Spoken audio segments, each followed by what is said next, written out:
കാലത്ത് നേരത്തെ എണീറ്റ് വന്നതായിരുന്നു രാമായണമൊക്കെ വായിക്കാന്ന് വെച്ചിട്ട്. പക്ഷെ എന്റെ രാമായണ വായന മുടങ്ങിയിട്ട് എനിക്ക് പീരീഡ്സ് ആയി. ഇനിയിപ്പോൾ 7 ദിവസം കഴിഞ്ഞിട്ട് എനിക്ക് രാമായണം വായിക്കാൻ പറ്റുള്ളൂ. അപ്പോൾ എണീച്ചതൊരു ഉഷാറുണ്ടായിരുന്നില്ല പീരീഡ്സ് ആയ കാരണം. അപ്പോൾ ഞാൻ വേഗം ചൂടുവെള്ളം വെച്ചിട്ട് കുളിച്ചിട്ടുണ്ടായിരുന്നു. പുറത്താണെങ്കിൽ നല്ല മഴയായിരുന്നു.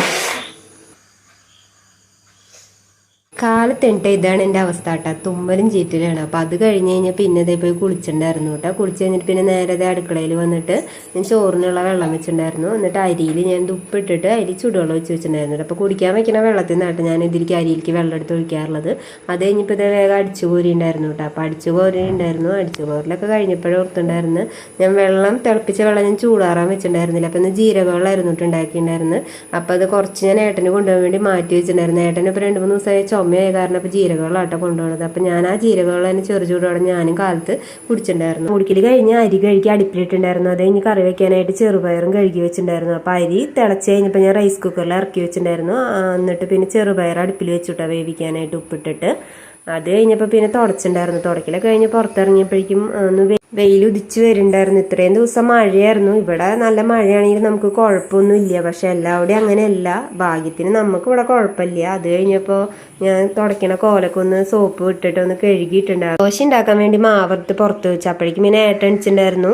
അപ്പോൾ ബെല്ലം ഇട്ടിട്ടാട്ടോ ചായ ഉണ്ടാക്കിയിട്ടുണ്ടായിരുന്നു. അപ്പോൾ പഞ്ചസാര അധികം ഉപയോഗിക്കാറില്ല. ബെല്ലം ഇട്ടിട്ടാണ് ചായയും കാപ്പിയൊക്കെ വെക്കാറുള്ളത്.